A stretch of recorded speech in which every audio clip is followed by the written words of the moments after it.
Hola, mi amigos, it's Dora. No, it's technical difficulties guy. What's up, everyone? Give me a few seconds here to see what kind of feedback delays I got. I got the stream up on the screen. I was going to do the one a little bit earlier, and then what happened was my doggy yanked on my audio cord, and yeah, that's what happened. Whew! Wow, is that something? I had to create a whole new stream, along with set up the audio port again, because when she yanks it out, I have to redo it. Oh, sweet girl, sweet girl. Sorry, it was the dogs. Dogs pulling the cord. So what's up, everyone? We've got about 4 minutes until we get the decision from Jerome Powell. I'm not really too worried about the decision from Jerome Powell because I honestly believe that Powell is going to pause, but I think what he's going to do is he is going to talk about cutting rates. And I think that's going to be the big news of this whole proceeding. At 2 p.m., you are going to see the information come across the screen. As soon as it comes across, I will read it to you. But I'm really not expecting much, to be honest with you. I'm really not. He's going to pause. I mean, jobs have slowed down, which is good, which means obviously we don't have to worry about raising no matter what. In terms of cutting, yeah, it puts more pressure on cutting, but I think they want to get through the season, see what happens. Trick says it's coming across as 480p. I hope not. Let me see. I've got a feedback setting here. Give me a second. Quality. Yeah. All right. Yeah, it is. It's coming across as 480p. I'm not going to mess with it now because I do not want to jack up the stream, but I will work on that. Let me make a note here. It's 480p on the live. Let's get some 1080 if not higher. Okay, cool. All right. V. Gates, Klaus, Os, Boston. Oh, hello. Hello, Simone. How are you? KW Brady Sanchez says we were just here to chat, brother. Yeah, totally. This is going to be a nothing burger today. I'm just telling everyone right now, expect a nothing burger. If you are into dieting, if you are into fasting, if you are into 0-calorie fun, today is going to be your day. So what we can do is we can ask a lot of questions. We can hang out. That would be nice. Let's do this. Let's lower this. Give me a second. Here we go. Hopefully I don't screw up anything lowering this. I'm lowering the desk right now. Sorry, I'm gonna sit a little bit here because I'm a little sore from my run today. So just give me a few seconds here and I can move it down just a little bit. That should be okay. I think it's okay. Let me take a quick look here. Give me a second. I'm gonna go into the editor. Hold on a second. Actually, no. I'll use my feedback screen. How about that? That's what I got it for. All right, so feedback screen. There we go. That seems to be okay. So, waiting for Jerome Powell. Let me hit the refresh screen because it comes across in 1 minute. But like I said, pretty much a little bit of a nothing burger today. I'm not really expecting much at all. I can understand a fair amount of German and I can speak a little bit to get around. Like, I think that's the best way of putting it. Let me just tilt that down just a little bit right there. Yeah, I can get by. Like for instance, I can travel through Germany and I can get by enough to travel. Put that if that makes sense. Ian Yeager says I made 20% today. XRP leverage is good. 33%. Well done. Let's see, what else do we got going on? Do we got Jerome Powell announcement? Here we go. Are you ready for the PDF? He is basically going to say this. Okay, the committee seeks to achieve maximum employment, blah, blah, blah, and inflation. To support these goals, the committee decided to maintain the target range for the federal fund to 5.25% to 5.5%. So the Fed paused, and like I said, don't really expect expect the markets to react whatsoever in regards to this news. Edwin says, where are you from? I am from the upstate of South Carolina. It is hot AF, man. I mean, like, really, really hot up here. We got some storms that rolled through, and it made things really swampy, really, really just muggy, and it was pretty gross. And I ran a really, really hard one today, and it was kind of like my first one. Not my first one back, but like I've kind of like dabbled. But today was like a good midday push. Like I really did a good send today, and yeah, it is hot as F, man. I mean, hot as F, dude. So, watching from Pampanga, Philippines. Wow, we got people from all over the place. Huh. Simone says, I'm doing very well. Klaus, great to see you. How are you, Trick? Yeah, hang out with each other. Trick, Limerick, Ireland, living in the southwest UK. So, what's going to happen is Jerome Powell is going to go on the mic at 2:30. What we're looking for is this, okay? We're looking for Jerome to mention cuts. Mentioning that, like, it might be close to time to cut. Something along the lines where he doesn't say, like, when, but he says that, like, yeah, we're starting to think about it. Like, we're looking for that because, think, up until this point, he's been very steadfast. He has been very, like, strong-lined on, look, we got to get inflation under control, yada, yada, yada. So I want to see how that plays out, and I want to see how he handles this today. Hopefully he's not a prick. I mean, like, seriously, I got to be honest with you, everyone. I really hope that he's just, you know, just a little bit lighter. But I think we also have to just realize that he's not going to tell us when specifically. So we're going to have to deal with that. United Arab Emirates. We got Canada in the house. Watching from Belgium. Sierra Leone. Terrace, British Columbia, Canada. Love friends from the north. Watching from Cali. Let's go. Nice. They say the West Coast is the best coast. But when it comes to running, they say East Coast is the beast coast. Just throwing it out there. Simone is hanging out with us. Love it. Tim Bates says, Klaus, please explain why you say Ripple dump more XRP when they're not given to exchanges rather than ODL partners. What do you think that XRP is going to go to eventually? Like, eventually, some of this stuff, people are going to be like, okay. Do you remember when Jed McCaleb had Taco Stand, right? And what did he do? He took it from his private and just started dumping into the usage. It doesn't matter how stuff is not accessible to the market. Whether it's locked up, whether it's escrowed, whether it's in a dormant wallet account when that drive is located at the bottom of the dump right now. If something is inaccessible, it's inaccessible, right? And for me, I like looking at it, hey, if it's out of like a year's worth of time, because then you start getting the long-term standings.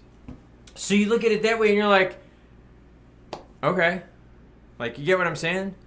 So people are going to eventually do something with it. They're going to want to make money on it. When they sold to primary, like when you sell to people, what do you think the goal is of the people that bought that? To make some money off of it. How do you make money off of it? You got to sell it for more than what you bought it for. You can't just like make believe the shit into something. You have to transfer it into something to make it worth it. So if they're using it back and forth for ODL, ooh, awesome. That's freaking great. That doesn't help anyone. But now if these partners are sitting here, and I'm talking about the primary recipients, right? The primary recipients that bought it as an investment, that were sold this as investment, not ODL partners, but investment partners. Dude, they got to make their money. We got Houston, Texas, Kansas, Orlando, South Africa, Philippines, Florida Keys. Hey, how's the Florida Keys weather right now? Is it really grossy gross down there? Worldwide Stream Trick, yeah, got to agree with you. San Diego, California, I was there a few years ago. Pretty cool. Pretty cool. I stayed at the hotel that was connected to the ballpark. You could see it. It was really neat. And they had like ball stuff along the hallway, like stuffs and cases. It was really cool trip.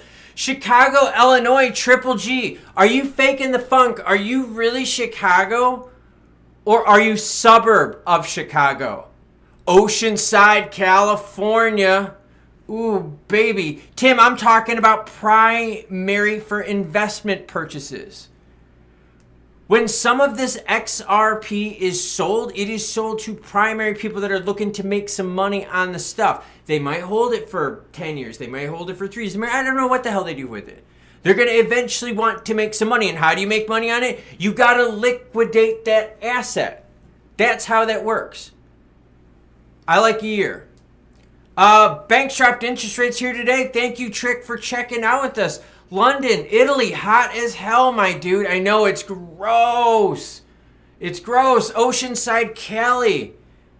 Oh, GGG, says Chicago, Illinois. I just want to make sure. Just want to make sure here.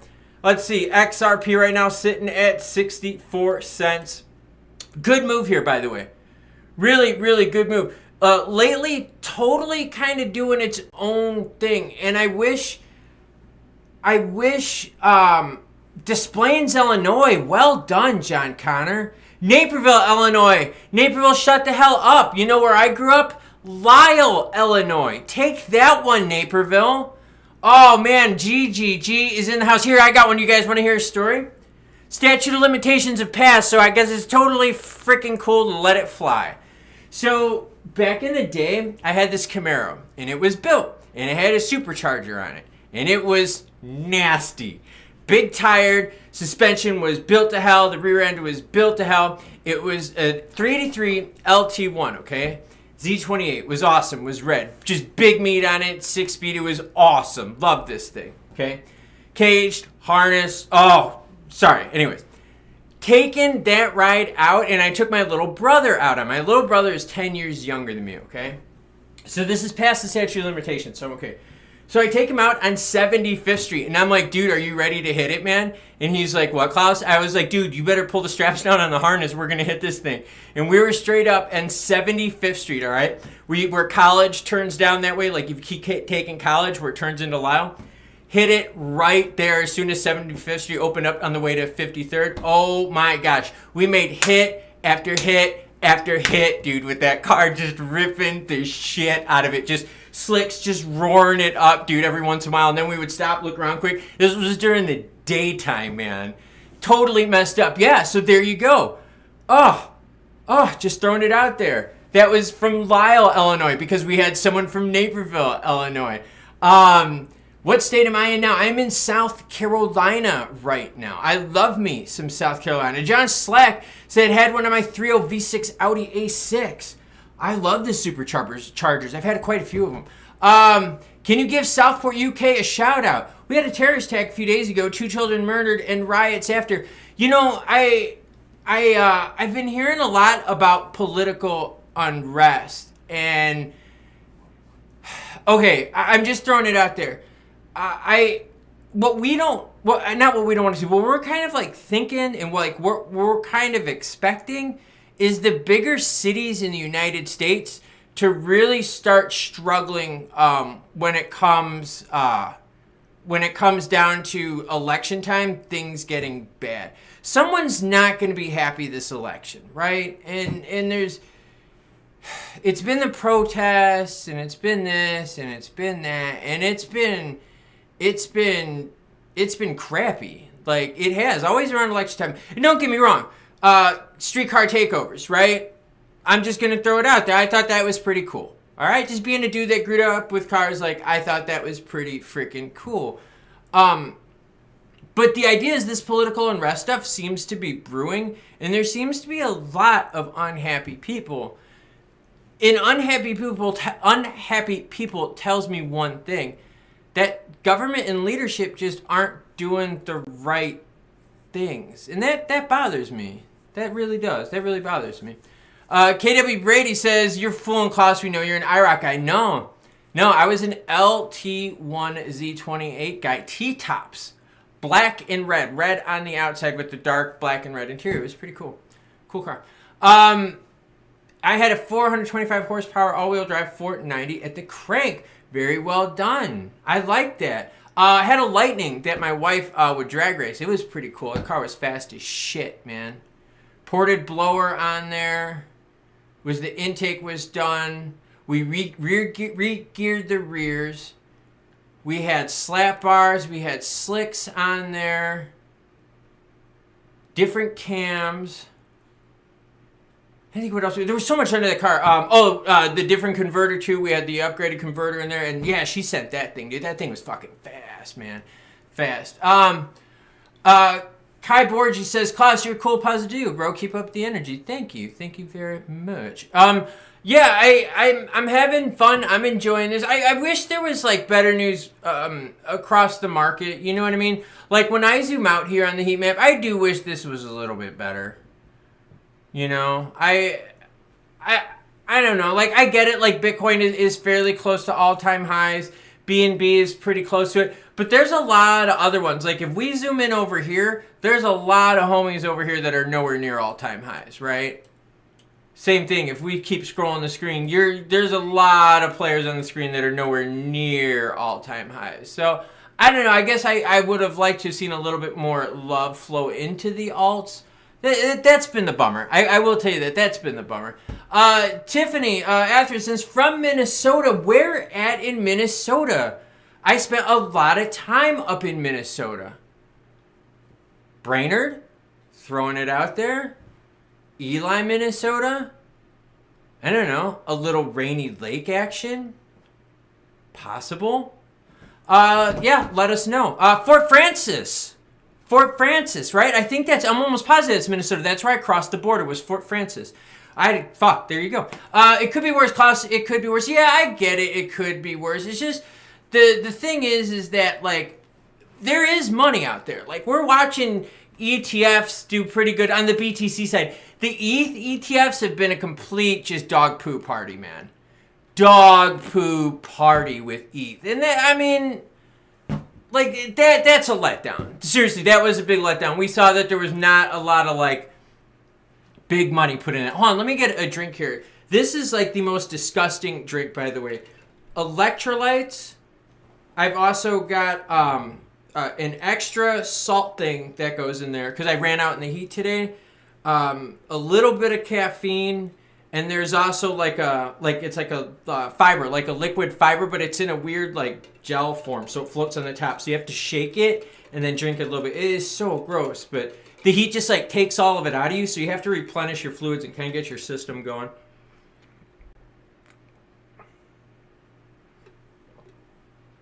Ooh, that is absolutely disgusting. Oh, it works, but it's absolutely gross. Montreal, Canada in the house. Oh, there we go. There we go. That one guy, you know, says, afternoon, Klaus, how goes life, brother? Things go pretty good, man. Like, I'm just chilling out right now. I had a really rough workout earlier. I'm trying to get back into the swing of things. I'm still not 100%. I am definitely not. I think I'm like 3 weeks maybe since my last race, and I am not right still. I am definitely not right still.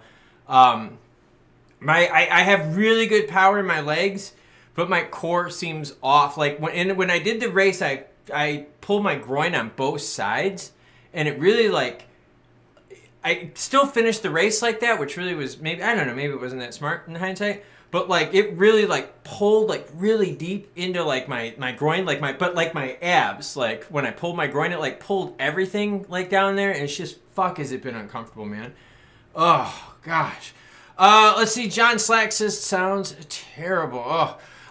Tiffany says, we're on the North Coast, Lake Superior, hometown of Beaver Bay. Oh, very cool. Very, very cool. Abdu Aziz says, the meeting for tomorrow is canceled. Have you read it? I have not looked. I got to be honest with you. I worked out, and then I came and I hung out with y'all right away on stream. I did not go. That one guy, you know, says, don't go killing yourself. Who we cracks joke with on live streams if you do.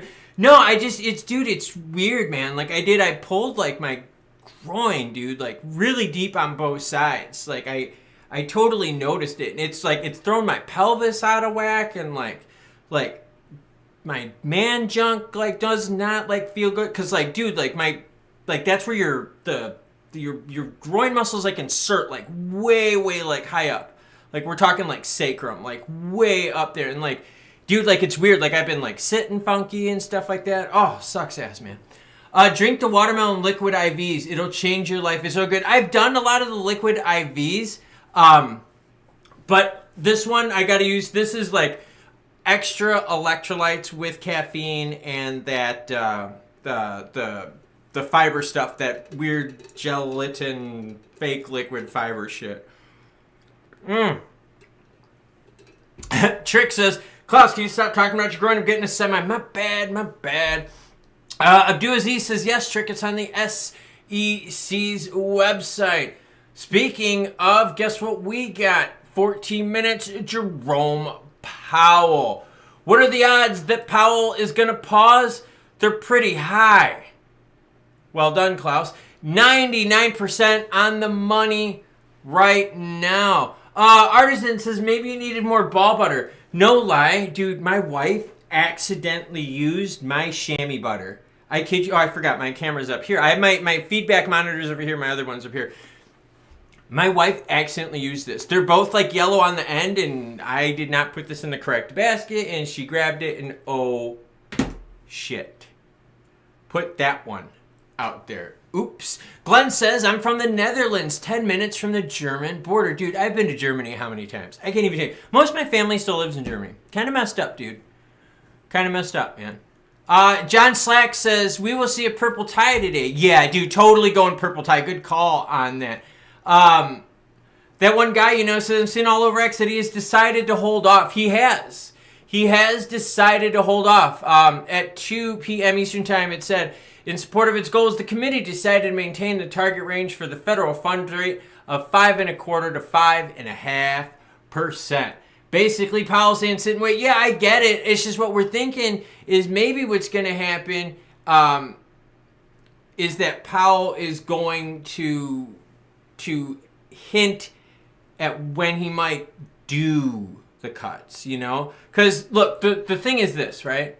If you go to September, there's big money, like 93.5% chance that one rate cut, 6.4% of two. Add those two together, that's 94.9 plus the 0.1%. That's like 100% that they're going to cut it in September. And I think that's the whole thing. So if you were to play the opposite of money, okay? If you were to play the opposite of the money, you would stay hawkish on the 18th contract. Staying hawkish on the 18th. If you've got massive sack, man, you would be playing hawkish on the 18th of September. Throwing it out there. Yeah, no rate cuts. We know, we've heard. Artisan Restoration says, my flag is not listed. What's your flag, my guy? I'll shout it out. Glenn says, my two eldest daughters are living in Germany. Yeah, my parents just came back from Germany. They had a pretty good time. They did. I've been there plenty of times. Plenty of times. BZ's hanging out at work. What happened? Jerome took a pause. We're talking about playing opposite of the money when it comes to the Fed in September. Let me lower this a little bit more. There we go. Oh, there we go, baby. I like that. See, we got Portugal in the house. There we go.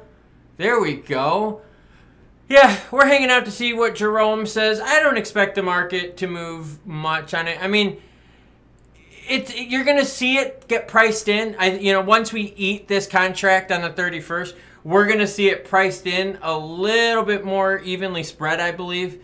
And I'm also going to be very interested to see if they hold this high percentage rate over time. Because if you look at now versus a month ago, they were only given a 57.9% chance on the contract. So that kind of tells you how far the sentiment has shifted. That shifted a lot, man, a lot. Chile is in the house. How are you? Yes, we are definitely pausing. There we go. Let's see, what else do we got for you in the house? Inflation is not hot. It's pretty stable, and he's going to talk about this. He's going to talk about how we're averaging 3% for the year. Now remember that 3% is compounded on the number from the previous year as well. Oh, that is not fun. More pausing? Yes, pausing. That's what we're going to get from Jerome. Why? Because we've been about 3% compounded on this last mountain. All right? You have to compound this. So when people are like pissed that it's only 3.2% for year-over-year inflation, they're like, no way, it's way higher. Yeah, because that 3.2% gets added to the previous year as well. Right? It was plus maybe 8% the previous year. Now you add 3%, that's 11%. It just keeps compounding on top of itself. So, Rodney Chu says, why do I feel like XRP is going to get delayed so much? That the world is going to end up getting something better and we get screwed? You know, that's a really good point, because the longer there is time-wise, right?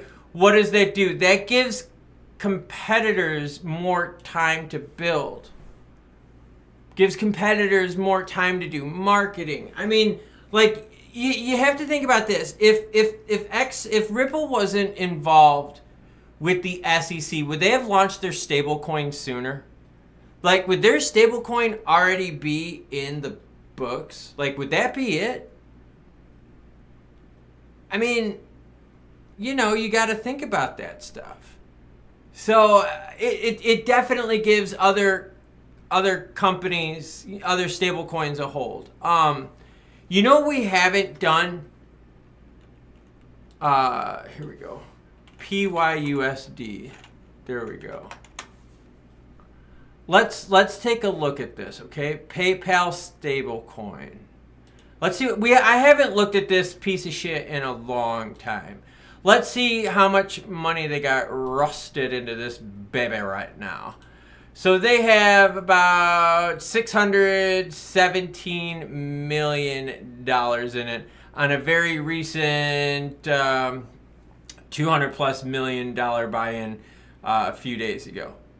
Okay, cool. So, I mean, this thing has been out for quite some time. We're getting on the year mark, and it's got 600 million in market cap. And you know for a fact, hold on, let me put this into all time. Now let's do this. Let's copy this, right? Let's paste and let's go, right? And now let's swap this out to USDT, okay? USDT Tether, all right? Now look at how big the market cap is of Tether. And they just made insane billions in profit. A market cap of 117. That's insane. That is just, I'm sorry, 117 billion. That is just insane. So you start looking at this 600 million and you're like, oh, dude, this really isn't that much. So yeah, I do. I think the SEC going after Ripple honestly made it to where they held them back, and it does. It gives other people more time. You can't deny that fact. And it just goes to show you, PayPal PYUSD is not even at $1 billion yet, and they struggle, right? They get some adoption, and then look, they get some people bailing, and you see it time and time again. It's not just a straight ramp on the way up. Tether had that big problem we remember in May, and since has roared back. So yeah, pretty interesting. Let's see. Let's throw this heat map up on here. We've got 6 minutes till Jerome Powell comes on the mic. BZ says, why has XLM been able to skate by untouched, especially considering how much Jed has sold onto the market, never passed a sniff test? I think we all know that Jed is like well connected, or he is just, he is just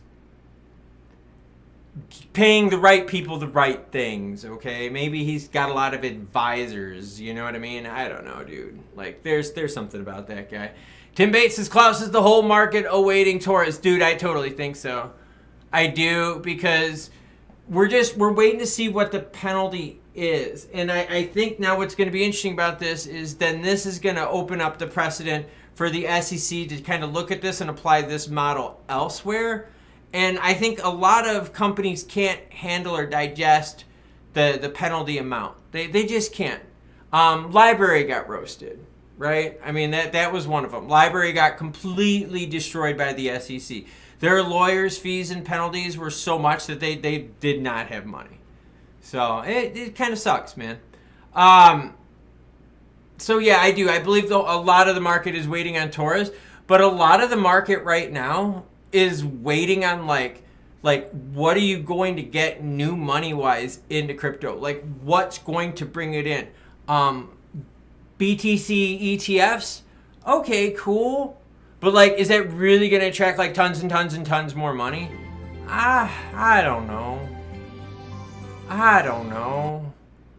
I mean, you know what I'm saying? So the ETH ETF, I get it. So like, you think you're gonna have lots of money flow into the Sol ETF? I don't know. You see what I mean? Like, that just bothers me about the whole thing. So yeah, the market's waiting on Taurus, but I think right now the market is also going to be looking at, okay, what can we get from crypto here in the future? We've talked a lot about AI. We've talked a lot about stablecoins. There's big money dumping into stablecoins. There is big money in there, all right? And when you look at it, and you know, especially when it comes to volume, dude, USDT volume is insane. Insane USDT volume. So, I don't know. I think from this big blob right here, you're going to have to see something, right? Bitcoin, it is what it is. Store of value play, digital gold, whatever you want to call it. Hedge against inflation, hedge against your currency, strategic reserve, all those. But, I mean, that's like, it is what it is. You could use it in different ways, but, like, it's not really going to change much. You can layer 2 stuff. Yeah, we get it. You know what I mean? But it's not going to change stuff. Now, when we look at the rest of it, this is where you can see some growth and some cool market stuff happen. But there has to be something from this big blob right here that hits the public market and does something. And it gets the public market excited. Not the crypto market excited, but the public market excited. Eric says, I just saw on the SEC website that they canceled tomorrow. Yeah, I'll check it out. I don't want to be like a Twitter person right now, you know what I mean, and check it out. Which, by the way, I did, for those of you that are baseball fans, you guys all know, or some of y'all know that I'm like big baseball fans. I was watching the last like 2 hours on Twitter and a couple live streams. It was fun times. Twitter by far had the best information when it came to up to the minute, up to the second in regards to trade deadline stuff. It was freaking fun. It really was. Ian says tokenization of everything into digital assets will pump Sol. ETFs will bring more money into real world assets.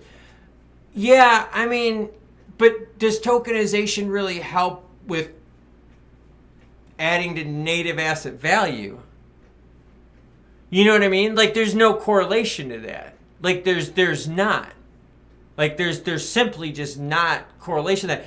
XLM has a ton of tokenization. That ain't doing crap for them.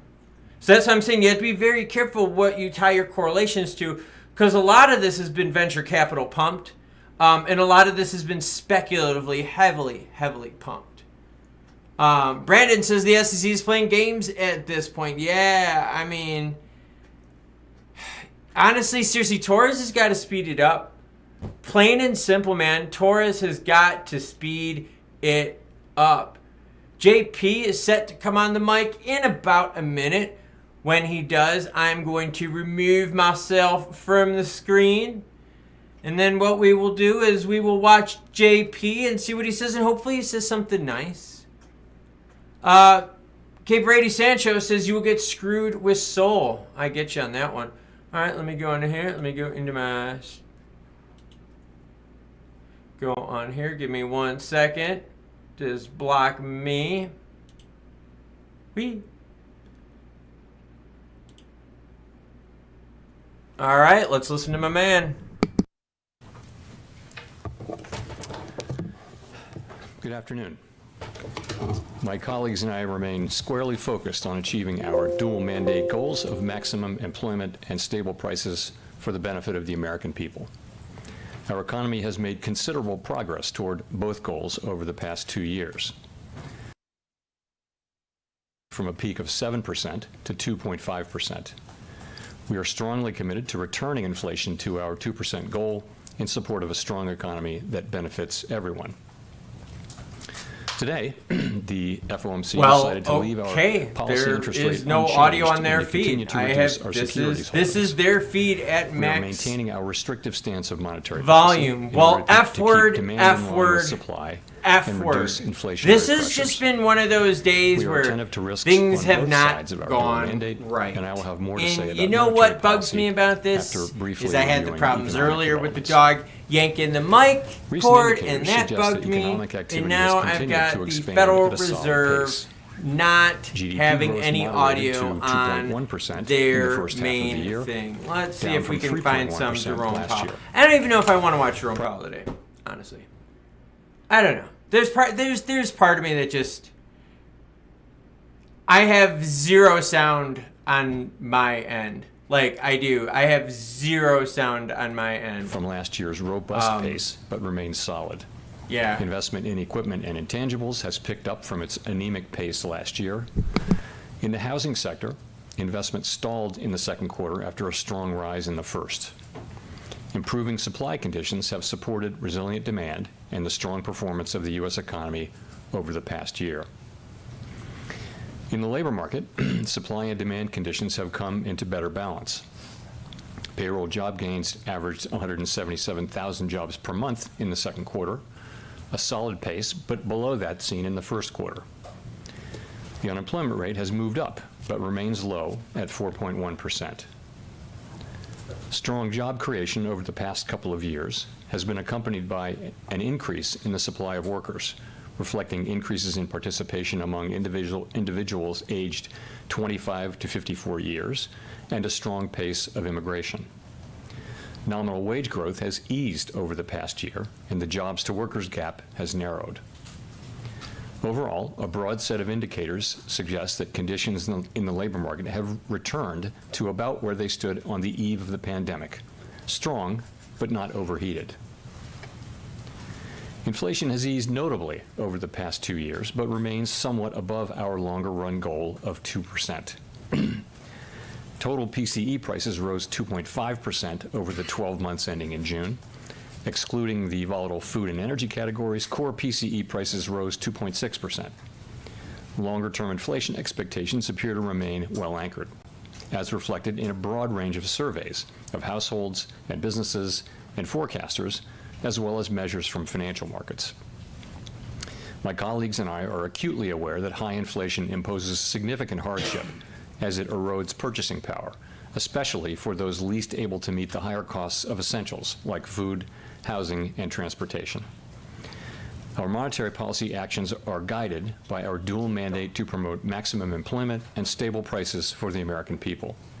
In support of these goals, the committee decided at today's meeting to maintain the target range for the federal funds rate at 5.25% to 5.5%, and to continue reducing our securities holdings. As the labor market has cooled and inflation has declined, the risks to achieving our employment and inflation goals continue to move into better balance. Indeed, we're attentive to the risks to both sides of our dual mandate. We have stated that we do not expect it will be appropriate to reduce the target range for the federal funds rate until we have gained greater confidence that inflation is moving sustainably toward 2%. The second quarter's inflation readings have added to our confidence, and more good data would further strengthen that confidence. We will continue to make our decisions meeting by meeting. We know that reducing policy restraint too soon or too much could result in a reversal of the progress we have seen on inflation. At the same time, reducing policy restraint too late or too little could unduly weaken economic activity and employment. In considering any adjustments to the target range for the federal funds rate, the committee will carefully assess incoming data, the evolving outlook, and the balance of risks. As the economy evolves, monetary policy will adjust in order to best promote our maximum employment and price stability goals. If the economy remains solid and inflation persists, we can maintain the current target range for the federal funds rate as long as appropriate. If the labor market were to weaken unexpectedly or inflation were to fall more quickly than anticipated, we are prepared to respond. Policy is well positioned to deal with the risks and uncertainties that we face in pursuing both sides of our dual mandate. The Fed has been assigned two goals for monetary policy: maximum employment and stable prices. We remain committed to bringing inflation back down to our 2% goal and to keeping longer-term inflation expectations well anchored. Restoring price stability is essential to achieving maximum employment and stable prices over the longer run. Our success in delivering on these goals matters to all Americans. We understand that our actions affect communities, families, and businesses across the country. Everything we do is in service to our public mission. We at the Fed will do everything we can to achieve our maximum employment and price stability goals. Thank you. I look forward to your questions. Gina.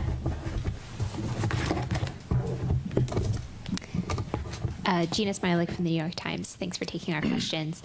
Markets pretty much entirely expect a rate cut in September at this stage. I wonder if you think that's a reasonable expectation, and if so, why not just make the move today? Thank you. So on September, let me say this. We have made no decisions about future meetings, and that includes the September meeting. The broad sense of the committee is that the economy is moving closer to the point at which it will be appropriate to reduce our policy rate. In that, we will be data dependent, but not data point dependent. So it will not be a question of responding specifically to one or two data releases. The question will be whether the totality of the data, the evolving outlook, and the balance of risks are consistent with rising confidence on inflation and maintaining a solid labor market. If that test is met, a reduction in our policy rate could be on the table as soon as the next meeting in September.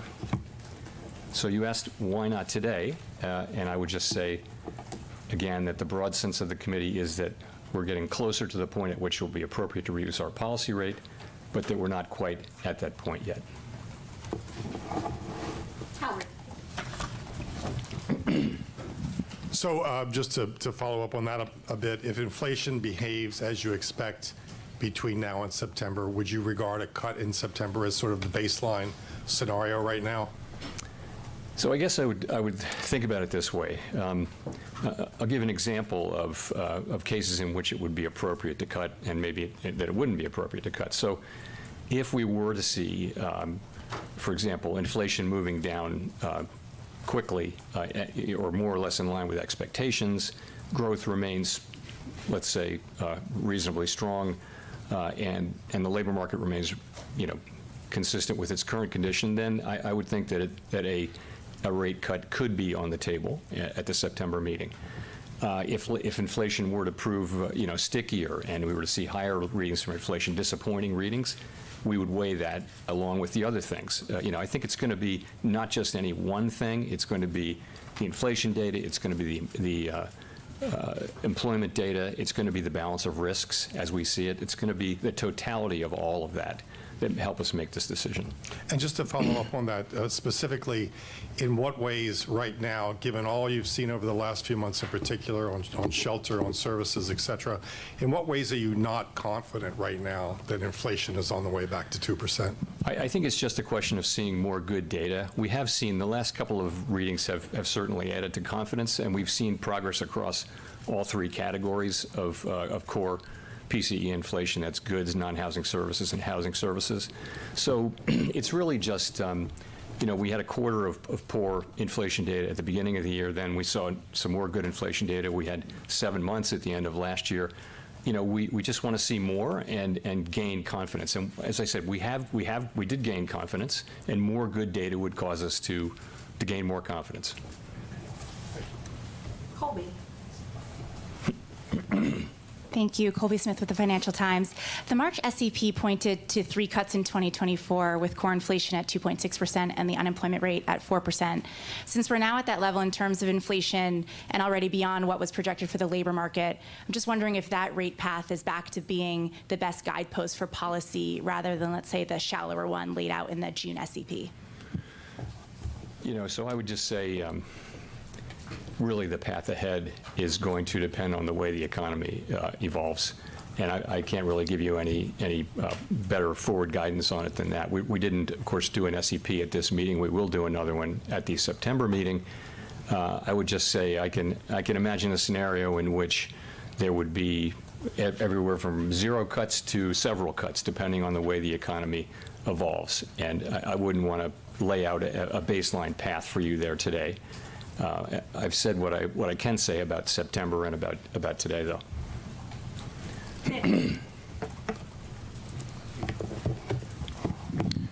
Nick Timmeros of the Wall Street Journal. Chair Powell, you've said before that you wouldn't wait until inflation got to 2% to cut rates because of how inflation has lagged. Does that apply for the labor market too? If the labor market is back in equilibrium, why is restrictive policy and potentially very restrictive policy, given the high real funds rate, warranted right now? So this is the very reason that we're thinking about that we've said in our statement that we're going back to looking at both mandates and that we think the risks are coming back into balance. We think what the data broadly show in the labor market is an ongoing gradual normalization of labor market conditions, and that's what we want to see. We've seen that over a period of a couple of years, and a move really from overheated conditions to more normal conditions. We are watching the labor market conditions quite closely, and that's what we're seeing. If we start to see something that looks to be more than that, then we're well positioned to respond. That's part of what we're thinking. And when you talk about seeing something that's more than whatever softness or slowdown you expect, in the past you've said that stronger growth wouldn't override better news on inflation. I wonder how that cuts the other way. If you're seeing more softness in the labor market than what you would expect, does that change the calculus on what you're looking for out of the inflation numbers to recalibrate policy? So we have growth isn't one of our three. We have two mandates, as you know. The labor market, maximum employment is one, and stable prices is another. So we weigh those two things equally under the law. When we were far away from our inflation mandate, we had to focus on that. Now we're back to a closer to even focus. So we'll be looking at labor market conditions and asking whether we're getting what we're seeing. And as I said, we're prepared to respond if we see that it's not what we wanted to see, which was a gradual normalization of conditions. If we see more than that, and it wouldn't be any one statistic, although of course the unemployment rate is generally thought to be a good single statistic, but we'd be looking at wages, we'd be looking at participation, we'd be looking at all the things, surveys, quits, hires, all of those things to determine the overall status of the labor market. But we're looking at it now. I would say, again, I think you're back to conditions that are close to 2019 conditions, and that was not an inflationary economy. Broadly similar labor markets then. I think core inflation was actually running below 2%. So I don't now think of the labor market in its current state as a likely source of significant inflationary pressures. So I would not like to see material further cooling in the labor market, and that's part of what's behind our thinking. The other part, of course, is that we have made real progress on inflation, and we've got growing confidence there that we are not quite there yet, but we're getting more confident that we're on a sustainable path down to 2%. So those two things are working together, and we're factoring those both into our policy. Chris. Chris Rugaber, Associated Press. You mentioned not wanting to see any further cooling in the job market. Why not, or would you consider preemptive cuts to prevent if you saw risks of an unexpected cooling? Is that something you would cut ahead of time for?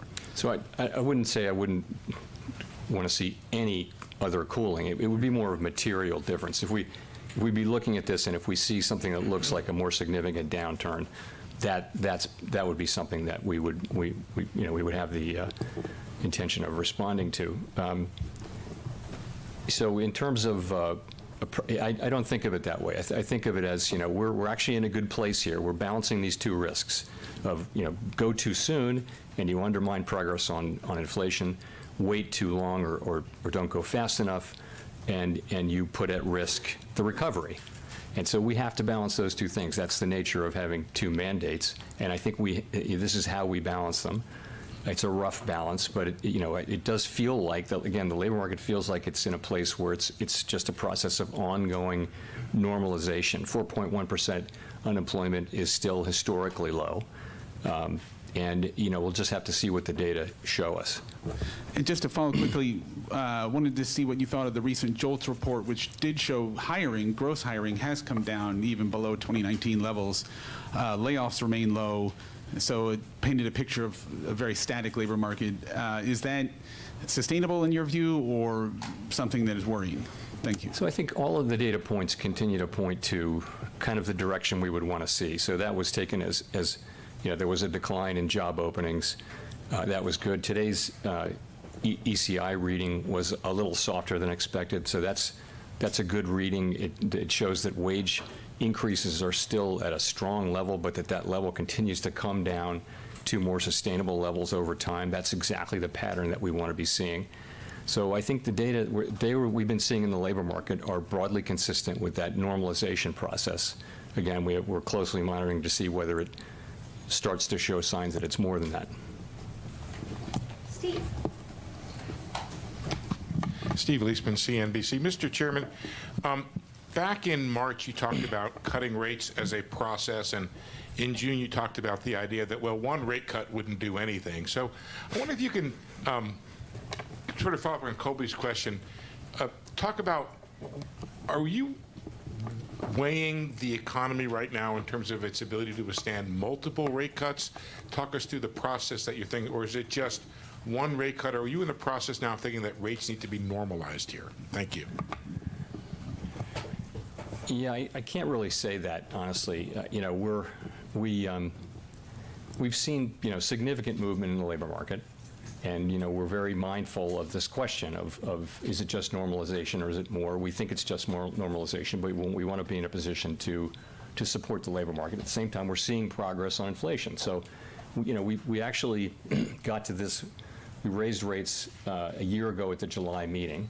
And if you look at the situation in the economy a year ago, inflation was over 4%. It was a completely different economy. Now we've made a lot of progress, and the labor market, I think, unemployment was in the threes, mid threes. So it's a different economy, and I think it's coming to be time to adjust that so that we support this continued process. The thing we're trying to do is, that we have, we've had this really significant decline in inflation, and unemployment has remained low. And this is a really unusual and historically unusual and such a welcome outcome for the people we serve. What we're thinking about all the time is how do we keep this going? And this is part of that. We think we don't need to be 100% focused on inflation because of the progress we've made. 12-month headline at 2.5, core at 2.6. It's way down from where it was. The job is not done on inflation, but nonetheless, we can afford to begin to dial back the restriction in our policy rate.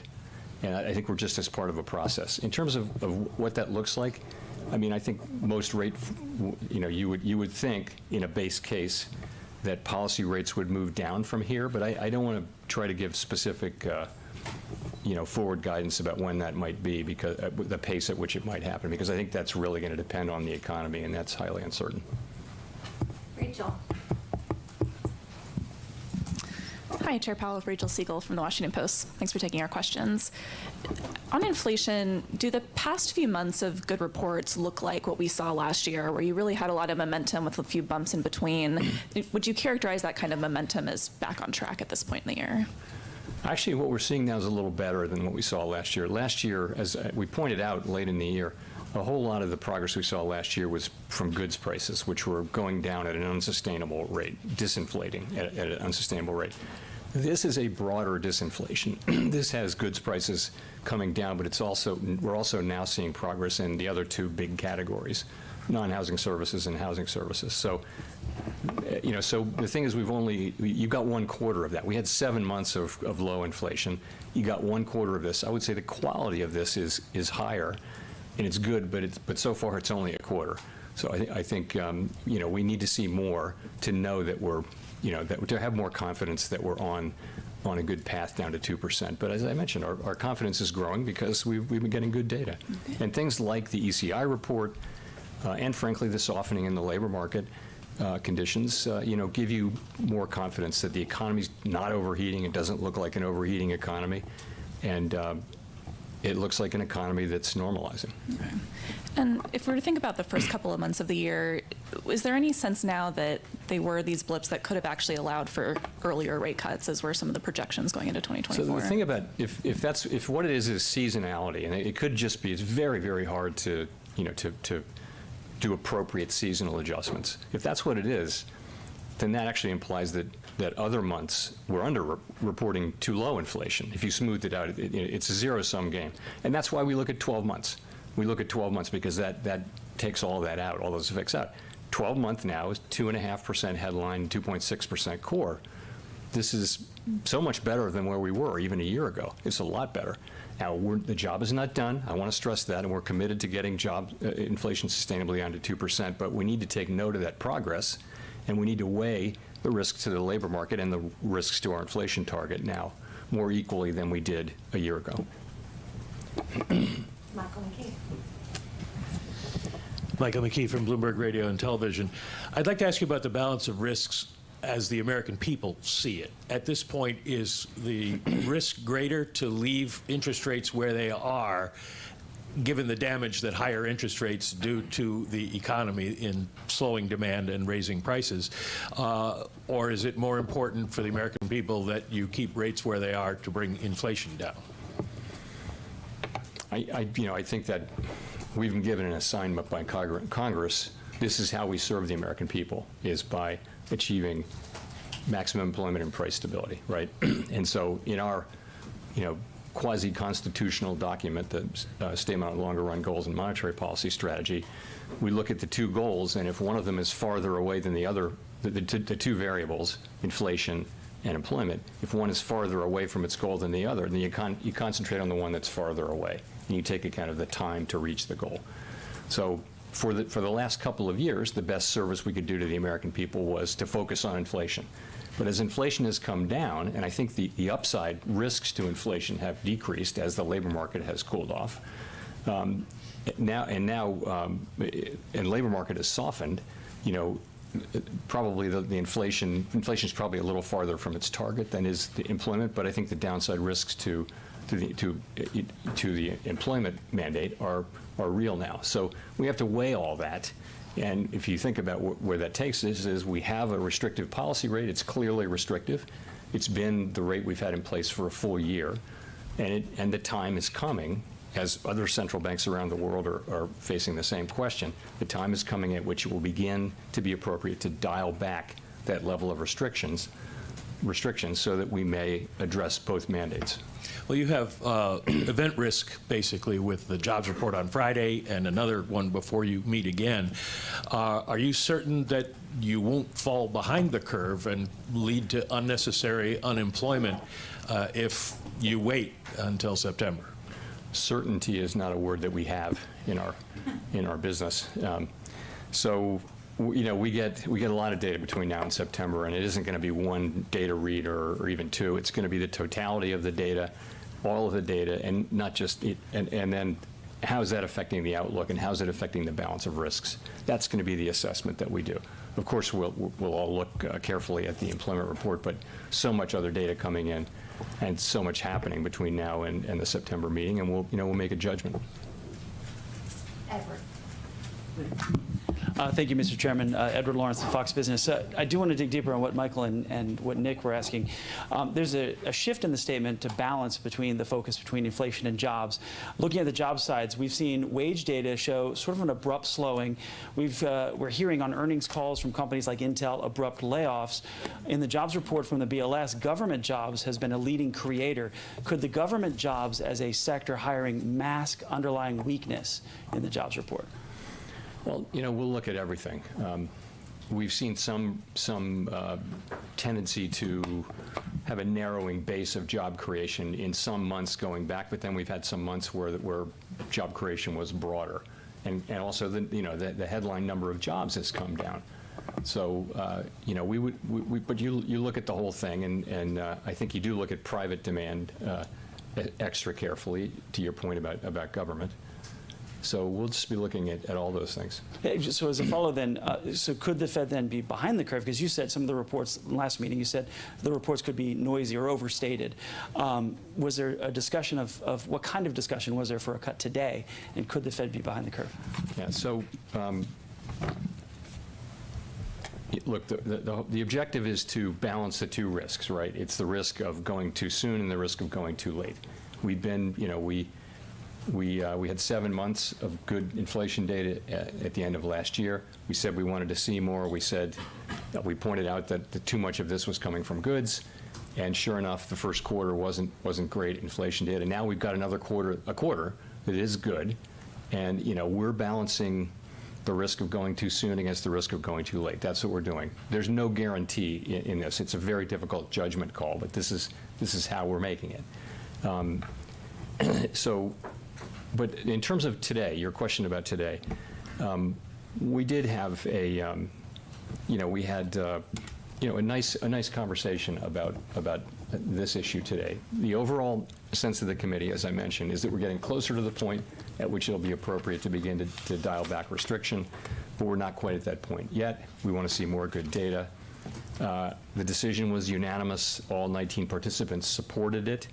But there was a real discussion back and forth of what the case would be for moving at this meeting. A strong majority supported not moving at this meeting. That was the strong sense of the committee. But it's a conversation that we had today, certainly.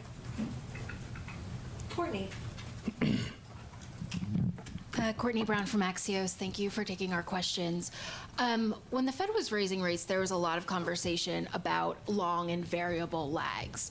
I wonder if that applies on the way down too. How are you and the committee thinking about that? Yes, it does. And I think the lags have kind of showed up here in the last 6 months, by the way.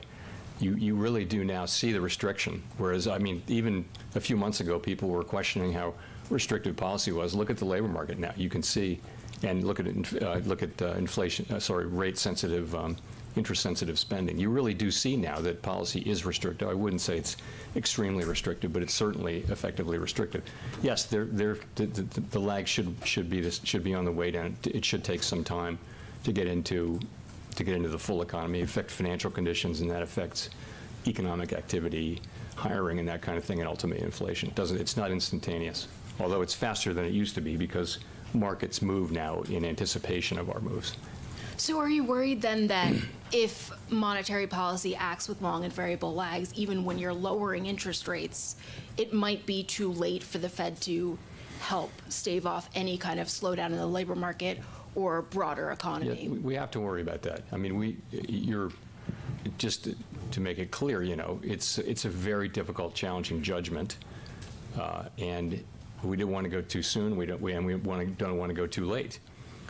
But this is how we've made that judgment. I feel good about where we are. We're certainly very well positioned to respond to weakness with the policy rate at 5.3%. We certainly have a lot of room to respond if we were to see weakness. That's not what we're seeing, though. What we're seeing, look at the first half growth numbers. Look at PDFP at 2.6% for the first half. It's not signaling a weak economy. It's also not signaling an overheating economy. Labor market, admittedly, the unemployment rate has moved up 0.7, and we're seeing a normalization there. But wage increases are still at a high level. Unemployment is still at a low level. Layoffs are very low. Initial claims have moved up, but they're pretty stable, and they're historically not high at all. So the total scope of the data suggests a normalizing labor market. And again, we are carefully watching to see that continues to be the case. Victoria. Hi, Victoria Guido with Politico. On the labor market, I was wondering, how worried are you all about unemployment rising to the point where it triggers the SOM rule? And would that potentially affect how quickly you cut rates?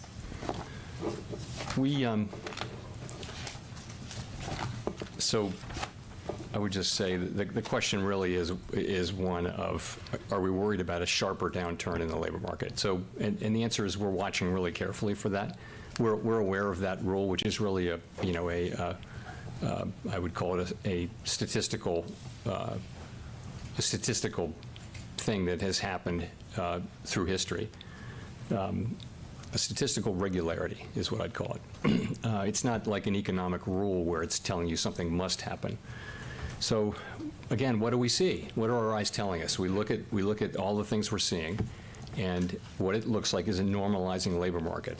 Again, job creation at a pretty decent level, wages moving up at a strong level, but coming down gradually. Job vacancies have come down, but they're still high by historical standards. So again, I've been through some of the data already, but what we think we're seeing is a normalizing labor market.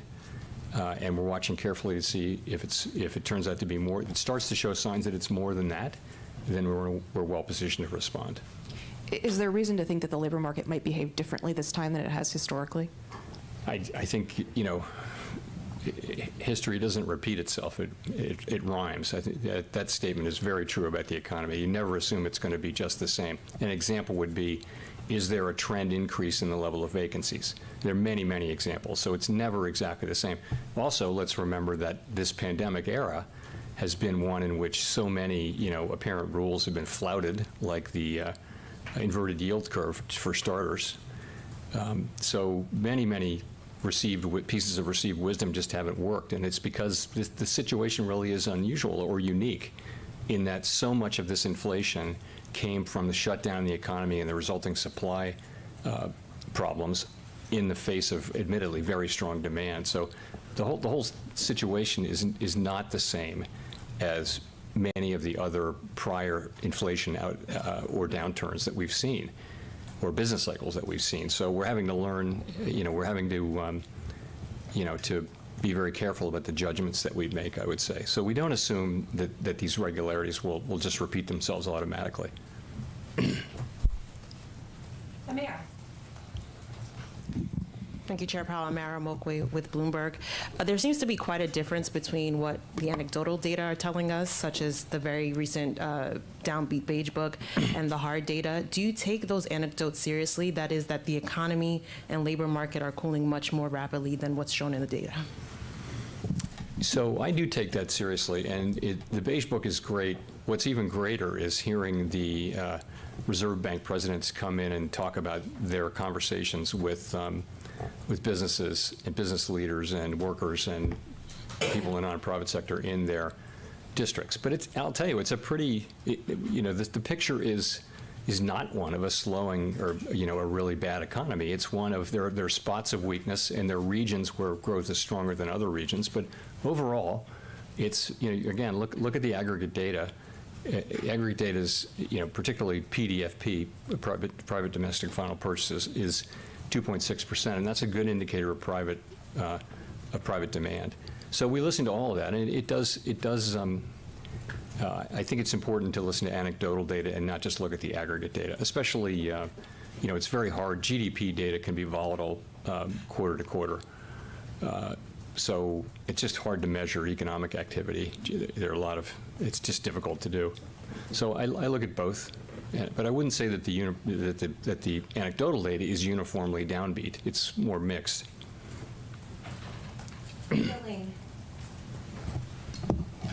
Thank you. Jolene Kent with CBS News. Chair Powell, thanks for taking our questions today. You have consistently said that the Fed does not consider politics in making decisions. With a possible September rate cut on the table, it would be less than 2 months before the election, and former President Trump reportedly said that cutting rates so close to the election is something the central bank knows they shouldn't be doing. What's your response, and do you believe it's possible to really remain apolitical with a September rate cut? I absolutely do, and I think it's, first of all, we haven't made any decisions. I would say it this way. Haven't made any decision about any future meeting. I don't know what the data will reveal or how that will affect the appropriate path of our policy. I really don't know. I do know how we will make that assessment. That's what I do know. So if you take a step back, the current situation, again, is inflation has come down much closer to our goal, and that's happened while unemployment has remained low. We're very tightly focused on using our tools to try to foster that state of affairs continuing. That's at each of our meetings, and all of our decisions, our focus is strictly on that and really on nothing else, doing our part, whatever that part may be. We're using our best thinking. We're doing our best to understand the economy. We follow academics. We follow the many commentators who bless us with their commentary. But we don't change anything in our approach to address other factors like the political calendar. Congress has, we believe, ordered us to conduct our business in a non-political way at all times, not just some of the time. I'll say this too. We never use our tools to support or oppose a political party, a politician, or any political outcome. The bottom line is, if we do our very best to do our part and we stick to our part, that will benefit all Americans. If we get it right, the economy will be stronger, we'll have price stability, people will find jobs, wages will rise in real terms, everyone will benefit. So that's what we believe, and that's how we will always act. This is my 4th presidential election at the Fed. I can tell you this is how we think about it. This is what we do. So anything that we do before, during, or after the election will be based on the data, the outlook, and the balance of risks, and not on anything else. Just a quick follow-up. Do your economic forecasts and models take into account the two very different economic plans of these two presidential candidates, Harris and Trump? And if so, how? No, we do not do that. We absolutely do not do that. We don't know who's going to win. We don't know what they're going to do. We don't act as though we know, and we just can't do that. We basically, we have our forecast. We can run simulations of different potential policies, but we would never try to make policy decisions based on the outcome of an election that hasn't happened yet. That would just be a line we would never cross. We're a non-political agency. We don't want to be involved in politics in any way, so we wouldn't do that. Nicholas. Thank you, Chair Powell. Nicholas Jasinski from Barron's Magazine. There hasn't been a dissenting vote on an interest rate decision in some time. If the data do evolve as you expect, if you do have more confidence by the September meeting, do you get the sense that there will be a unanimous vote on an interest rate move in September? Or basically, are there meaningful differences in committee members' assessments of how much more confidence is needed? So there are always meaningful differences. There are, and we talk a lot before, during, and after the meeting. We do have a very robust discussion of these things. You're right that in most cases, people, if they feel heard and they feel that their position has been given serious consideration, for most people, most of the time, that's going to be enough. There are dissents. That's fine. No one has a veto. No single person has a veto. So it just is a question of who will vote for and against. We've had dissents. We haven't had so many during the pandemic era, and it just may be that we've felt more united because we felt under a lot of pressure to get things right. But before the pandemic, we had plenty of dissents, and dissents happen. It's part of the process. There's nothing wrong with dissents, and if it happens, it happens. Jean. Hello, Jean Young with MNI Market News. Is a 50 basis point cut as a first cut at all likely or even on the table? Thank you. I don't want to say, I don't want to be really specific about what we're going to do, but that's not something we're thinking about right now. Jennifer. Of course, I haven't made any decisions at all as of today. Thank you, Chair Bell. Jennifer Schonberger with Yahoo Finance. Not to get into the minutes, but you said there was a real discussion today for moving at this meeting. I'm curious if you could provide some more color on the nature of the discussion today at the meeting about a possible rate cut as early as September. Well, so, the way the meeting is set up, the first day there's a discussion of financial stability because it's every other meeting we have that, and then we have an opportunity to comment on that. Then we have an economic go-around, and then this morning we have the monetary policy go-around. And I think in people's economic go-around and in their monetary policy go-around, people express their views about this, and there's a range of views. People, as you will know from the speeches that they give, people have different ways of thinking about the economy, and so in the minutes we'll lay this out in a much better way than I can do off the cuff. But there's a range of perspectives, and but I do think that we're a consensus-driven organization. People come together. This was a unanimous decision, and at the end, everyone supported the outcome, not just the voters, but everyone.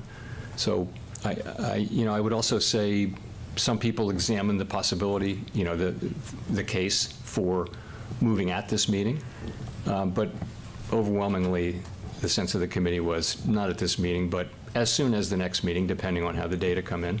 But there is a growing sense of confidence that you could move at the next meeting, assuming Yes. inflation comes. Well, assuming that the totality of the data supports such an outcome, no question. That is the case. That, as I mentioned, we think that the time it's approaching, and if we do get the data that we hope we get, then a reduction in our policy rate could be on the table at the September meeting. Nancy. Hi, Chair Powell, Nancy Marshall-Genzer with Marketplace. Former New York President Bill Dudley wrote an op-ed in Bloomberg earlier this month, which you probably saw, in which he said, quote, "It might already be too late to fend off a recession by cutting rates. Dawdling now unnecessarily increases the risk." Is he wrong? So this is the judgment that we have to make, and we're well aware of the judgment. We're as I've said, we have to weigh the risk of going too soon against the risk of going too late.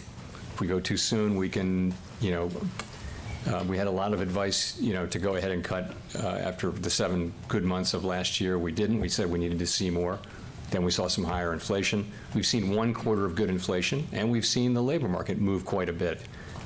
And as I mentioned, I don't think it needs to, cool off any more for us to get the inflation results that are related to the labor market. Not all inflation is, of course. So I think it's a difficult judgment to make, and what you see is the judgment of the committee is that that time is drawing near. That time could be in September, if the data support that. And have the chances of a hard landing increased? So I don't know whether they've increased. I think they're low. I think this is, you don't see any reason to think that this economy is either overheating or sharply weakening. That's just not in the data right now. What's in the data right now is an economy that's growing at a solid pace, a labor market that has cooled off, but nonetheless, unemployment is low. The data overall show a strong labor market. So that's really what you see. It's neither an overheating economy nor is it a sharply weakening economy. It's kind of what you would want to see, but of course, the job is never done. We're watching to see, which way the economy heads, and I think if we are to respond to weakness, we're certainly, well equipped to do that. But that's not what we're seeing. What we're seeing is strong economic activity and, a good labor market and inflation coming down. Greg. Thank you so much.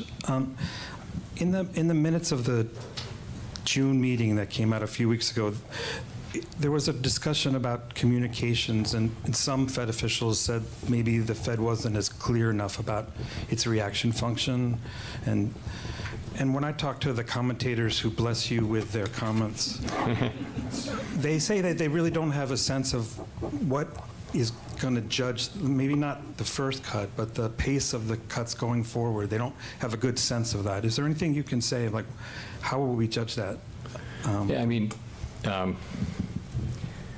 I think the reality is that forecasters, and this isn't just the Fed by any means, forecasters have been continually surprised by, for example, the strength of the economy last year. So I think we had to be pretty humble about giving forward guidance about this, that, and the other thing. We need to be pretty careful about that. And, when you're saying you're going to be data-driven, of course, it's always what the data, how they affect the outlook and the balance of risks, but nobody has great vision deep into the future. In terms of a reaction function, that's a long time, discussion that people have had forever. I think people have understood for a long time, actually, that we were very focused on bringing down inflation. Nobody was really confused about that. The data have, again, you've seen significant improvement in inflation just for the last quarter.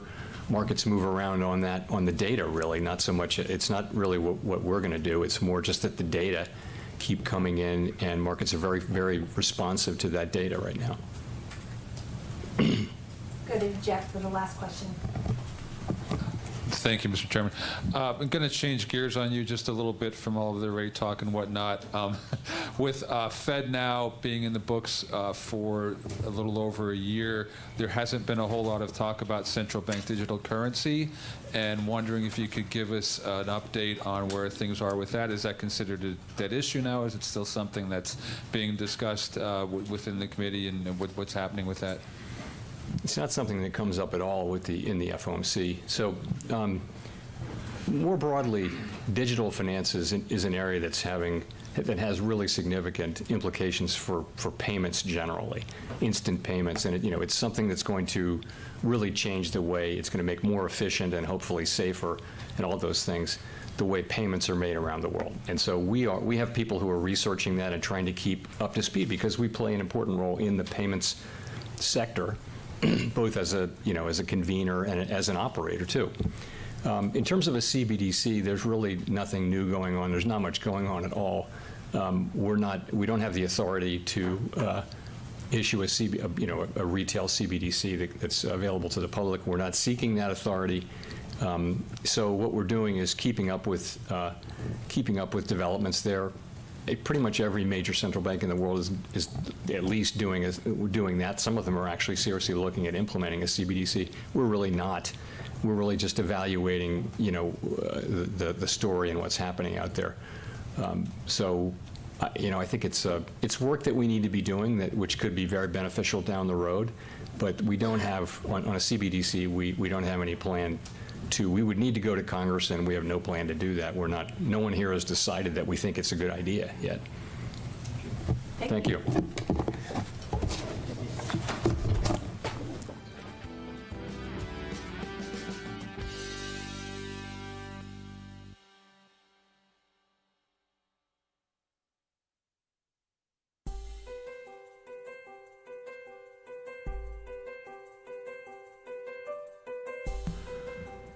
Okay, Jerome Powell is done.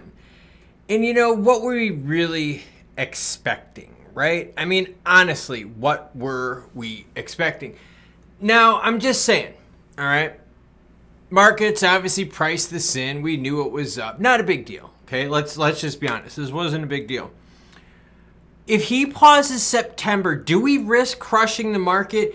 And question B, if he does pause in September, does that mean a 50 is on the table for the next meeting, which would be November 7th, right after the election?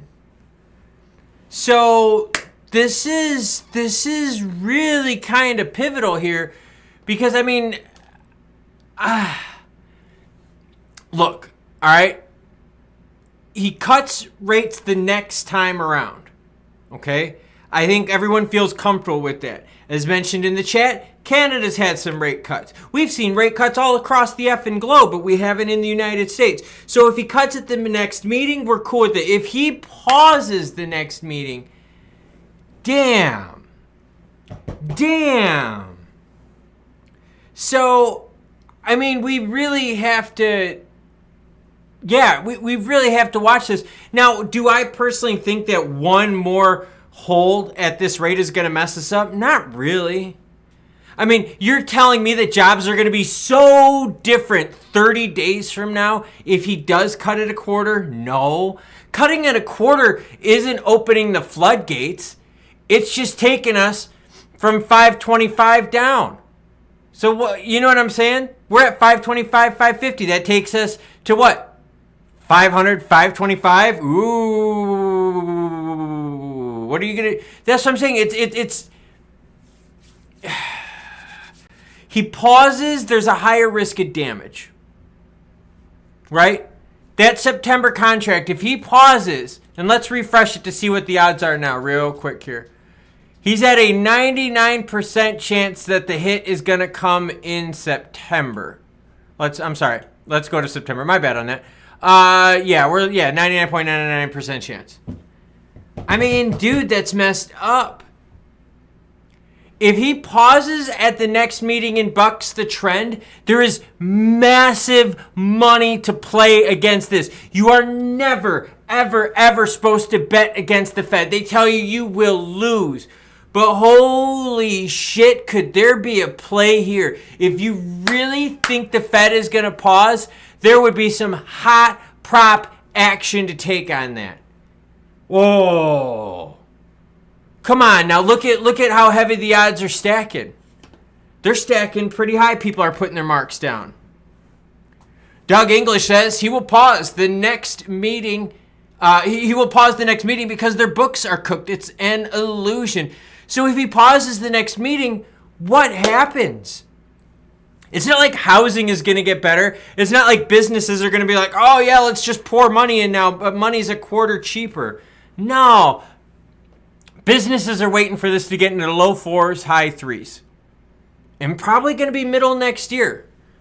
Mid to last quarter next year. Because it's still not under control. Maddie W says, thanks, Klaus. It's time to go scream into a pillow.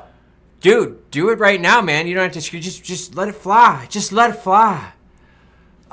Culture to Don says, just wait and see what happens. Stop wondering. There's nothing we could do about it. Man, these guys are killing me.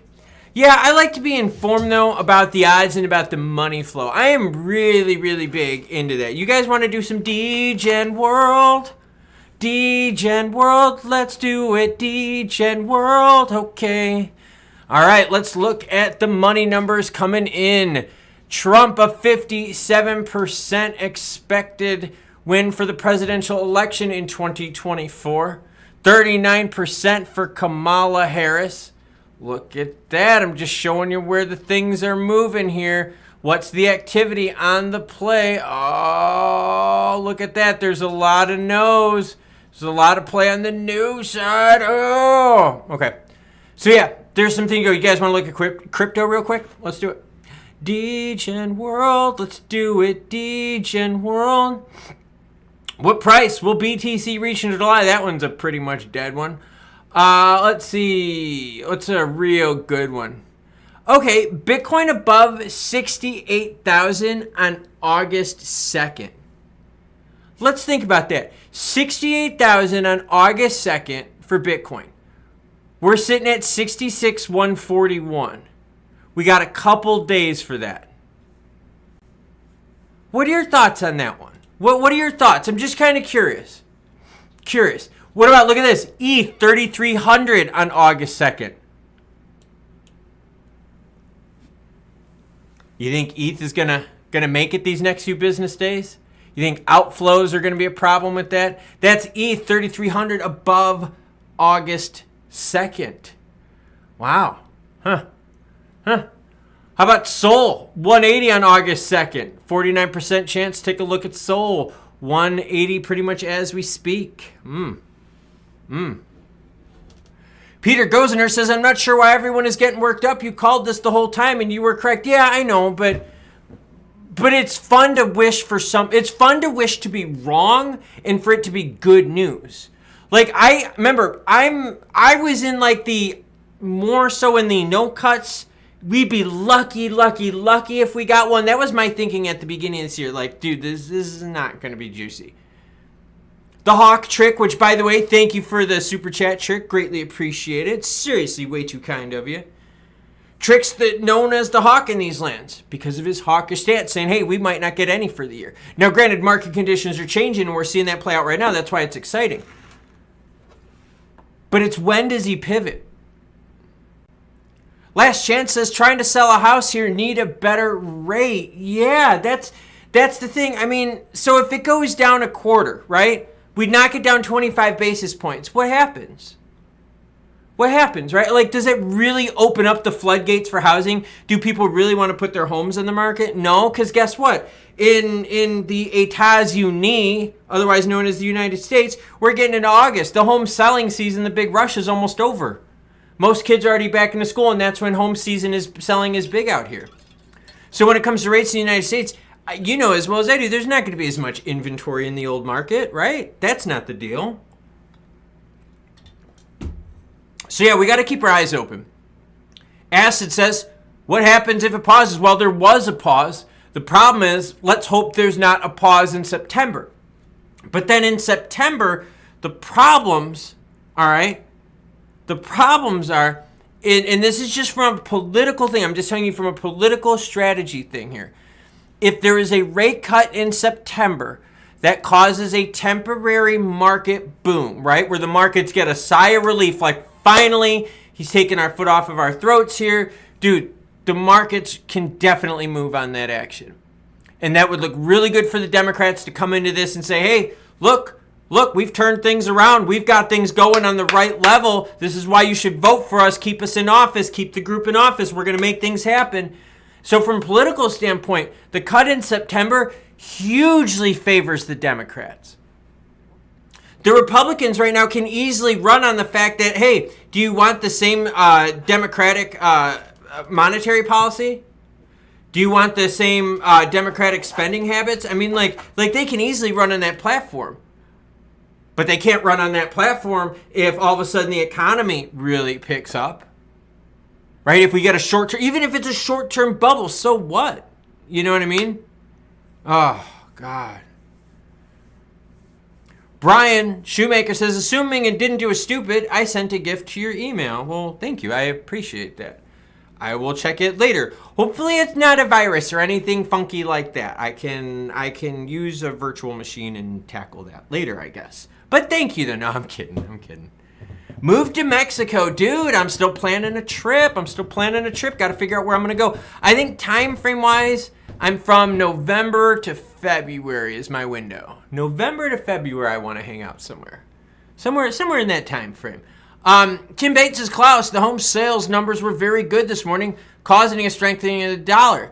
So he may pause again in September. Was that new home sales or existing home sales? Let me know, Tim. I'm very curious. I didn't get a chance to look at home stuff. I did a really, really nutso workout today. Like I'm really I'm tight. My hips are really tight. Like I'm sitting now where normally I like to stand. I just really, really tight. I really ran hard, but you know, that's what you got to do, man. That's what you got to do. Benzomatics says Cancun for me next month. Nice. Vegan to BB. Justin is in the house saying, hey, bro, what's up, Justin? Tim Bates, thank you for getting back. Says existing home sales were good. I like that. What's inventory levels looking like? Because that's the big key. And we're not just talking about weighted numbers where big cities are weighted. We're talking about where you can extrapolate a lot of those pools to see what the other 90% looks like. Last chance says, I can barely afford a trip to Walmart. Dude, everything is friggin' expensive. These hydration things, I get them in like 8 packs at a time. Dude, these things get wicked expensive. Like, do not ever buy these things solo. Buy them in like 8 packs. I think it's for like 8 of them, you can spend like $25 to like $40, depending on what flavor you get for the 8 packs of these. Oh man, but they're actually probably the best tasting. Benzomatics is not coming back from the trip to Cancun. Well done. Yeah, speaking of, when are we going to get some Taurus action? I mean, are any of you right now, kid, tell me right now in the chat, are any of you right now degenning it, okay? Degenning it on your phone, on Twitter, constantly scrolling during the day with anything mentioning Torres that comes out from like a reputable news source. Like, come on, man. You gotta be in that. So, yeah. All right. Let's see what's going on here. And we've got some heat map action.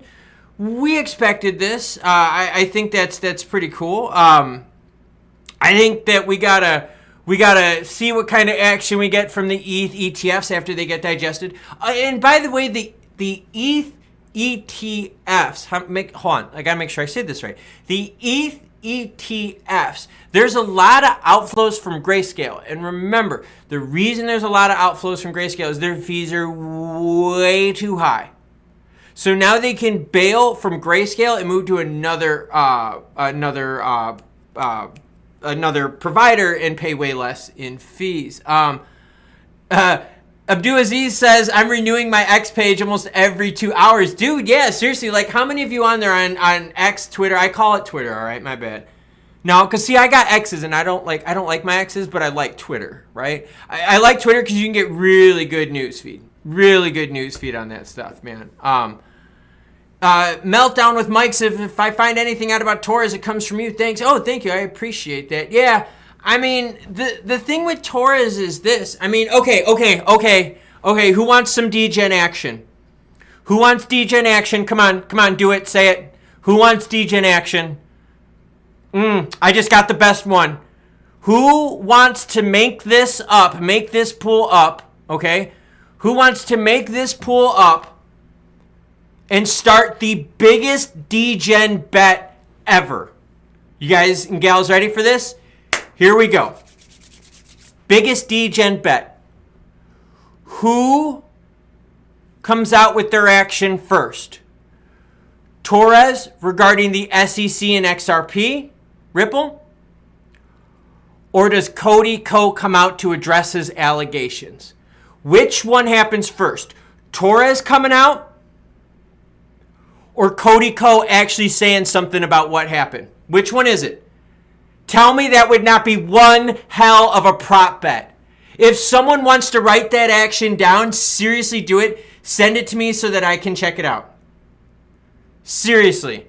Because I think that one would have a lot of degen action. And I think that would, like, for me personally, I think that thing just comes like, I think that would capture tons of audiences out there. That would capture all the people that just want to piss on Cody Ko. That would capture tons of people in the XRP and crypto community.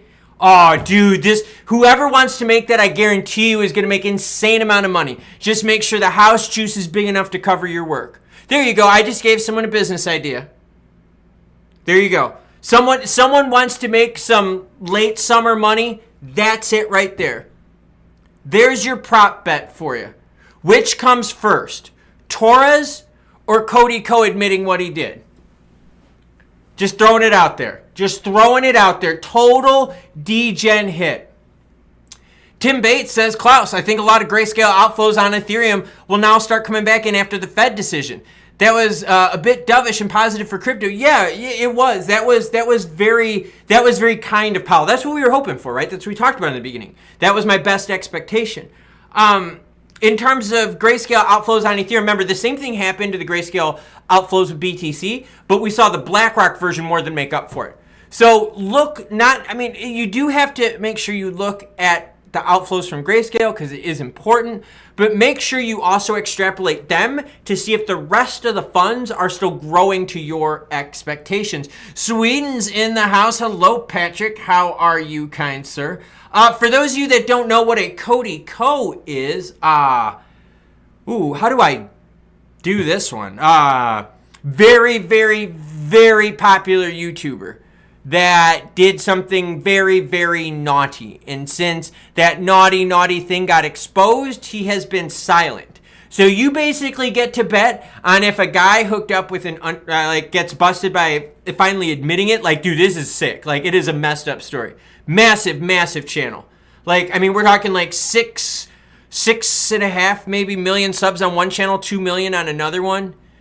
The dude does like all sorts of commentary, sports, fitness stuff. He does music, he DJs all over the place. Yeah, it's totally crazy. Oh, man. Whew, sorry about that. So yeah, total degen action right there if you wanted to get on that. I'm sure that pissed off a few people. For those of you out there that are curious about where this stuff is, As always, any article you see in this video will be linked in the description below. So if you go in the description down below, you'll see like the Federal Reserve links. I'll have some CPI data up there for you if you want to pivot the CPI data. Now remember, you can always change too. You don't just have to do the United States. You could pick whatever countries you want, like the UK. Check that out. That's pretty cool, isn't it? What about housing for the UK? So these things are all linked down below. You just need to put down what your specific country is and what the data you're looking for, and then you can like have at it and see what it looks like. Yeah, I thought this is pretty cool. I like to show everyone kind of where you can find this stuff so that if something where I couldn't bring the news, you would be able to still find that action yourself. We talked earlier about stable coins, right? This is pretty cool. Oh, wait, no, I gotta go. Listen, check this out. No, 50 is not the only donation amount. It is up to you what you are willing to put in, from a penny to whatever. Seriously, you do not have to do donation super chats like that. Not like that is, there's no mandatories, like nothing at all. All right, you want to see something cool, and that's for any of the X's. Let's see. Hold on, give me 1 second.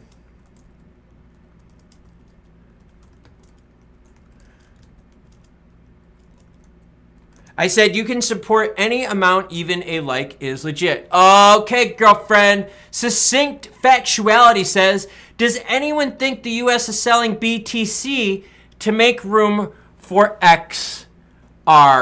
Well, guess what I have up on the screen right now?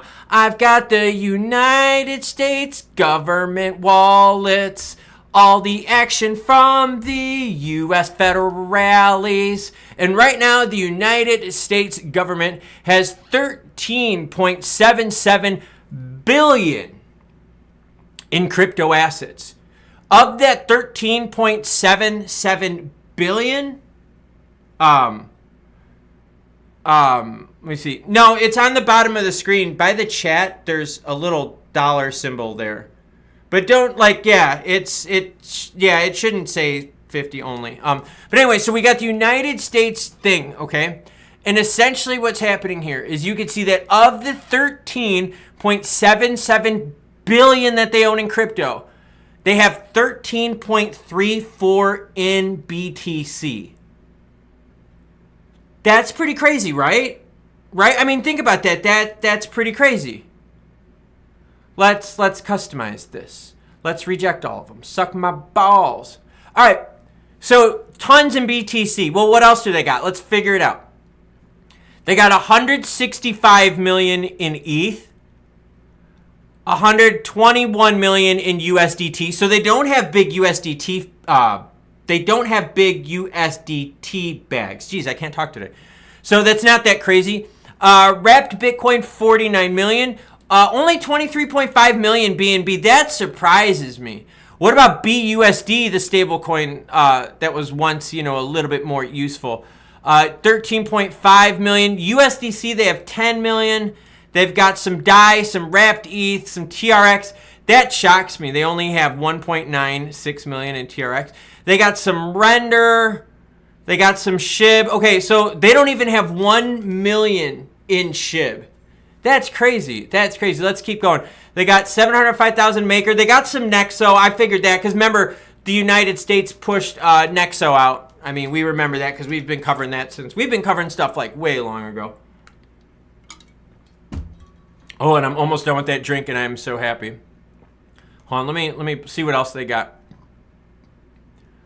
They got some Curve. They got 41,000 in Curve.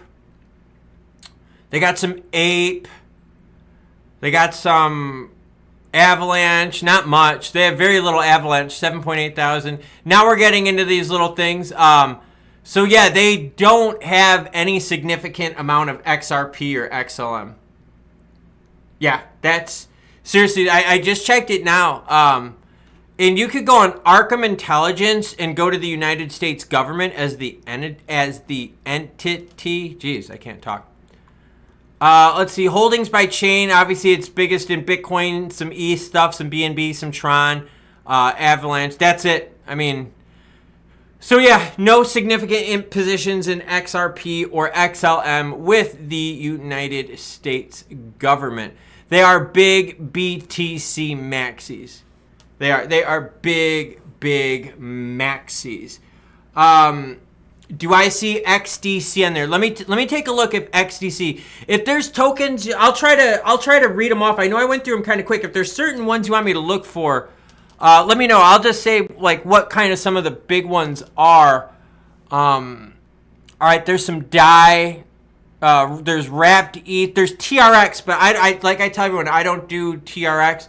There's some render. There's some link on here. That surprises me. There's not more link. There's some SHIB. There's some FTX token. Why haven't they liquidated that by now? Very little FTX, 752,000. Let me just switch this right quick here. All right, sorry, I'm just coming in. They got some Maker, not much. Some Nexo. Some Mask. There's nothing. BAT, not much. 54,000 in BAT. ZRX. They got some Matic. They got less than $10,000 in Matic. AMP, they got about 10,000. Avalanche, about 7,000. Let's see here. I mean, they don't have, like, when you start getting down to it, they have some, like, junk. And, like, look, so right here where I'm moving my cursor, you're going to see, like, that's the values. That's in dollars. Like, they only have, like, $208 in VIB. Or, like, in Trump, they have $334 in Trump. So, like, it really falls off quite dramatically. And you can see they've been adding to their bag. So, let me stand up just a little bit here. Sorry, I can loosen my hips up just a little bit. You could see also, and I'm going to make this a little higher. Give me a second here. I'm going to raise my desk up just so I can stand and do this and have my arms be comfortable. Okay, so yeah, I mean, you can see they're obviously big BTC whale McGales. Sorry, let me move my mock a little bit, get it out of the way. I've got everything all boomed out so I could just make quick swaps. There we go. Look at that. You're seeing how I do this stuff kind of live. Kind of cool. So yeah, they got some BTC, ETH, USDT. But I mean, seriously, even when you look at USDT, they only got 121 million. That's nothing when you think that Tether's market cap is 117 billion. 117 billion. And the United States government hardly has crap. So, yeah, I thought you'd all like stuff like this. Do they hold cabbage? They have to destroy the stuff out here. Seriously. And that's something that we're noticing. So, in the United States, when an asset is seized, it has to be liquidated. If it's something that can be sold for profit legally, they will liquidate it that way.